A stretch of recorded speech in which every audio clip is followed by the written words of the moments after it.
Hi, my name is Latoya Mathias, Executive Director of Progress Virginia, and I'm here with our colleagues from the Virginia Coalition of Immigrant Rights. Say hello, everybody. Hi. We're outside the courthouse, and I'm here with Monica, the Executive Director of the Virginia Coalition for Immigrant Rights.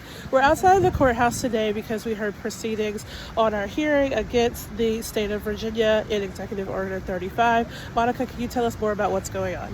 Sure. So the Virginia Coalition for Immigrant Rights, along with two of our member organizations, the League of Women Voters, as well as African Communities Together, put together a suit against the Virginia Board of Elections and the Virginia Attorney General, A.G. Miyares, in regards to Executive Order 35, which is the claim of purging non-citizens. What our investigation found out is that essentially who is being targeted is actually naturalized citizens.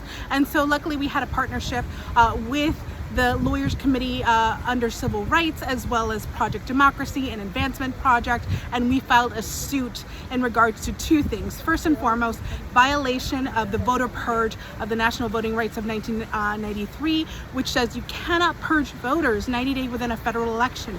But then number two, we're also claiming discrimination against naturalized citizens, because that is who is this executive order is actually targeting and disproportionately disenfranchising in regards to the right to vote. When we talked to a lot of these folks, they had been voting for years. Some of them had no idea they had been purged.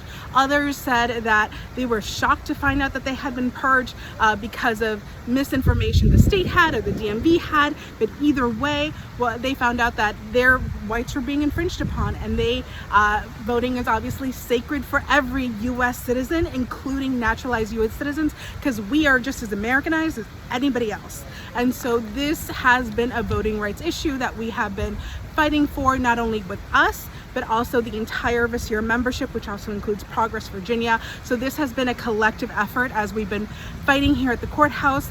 Hopefully we'll be able to go ahead and win an injunction. We don't know if and when the ruling would come in our favor or if and when it would happen, but our immediate fight is to reinstore these voters so they are permitted to vote this federal election. Yeah, and so we just heard this morning, we heard arguments from the private plaintiffs. We also heard arguments from the United States. They've consolidated the two arguments into one case. Now what comes next, Monica? So now we're going to go ahead and wait for the judge to go ahead and issue for immediate relief, and that immediate relief would be an injunction, would mean essentially stopping Executive Order 35 for this election. That does not mean it would be stopped for next year's election.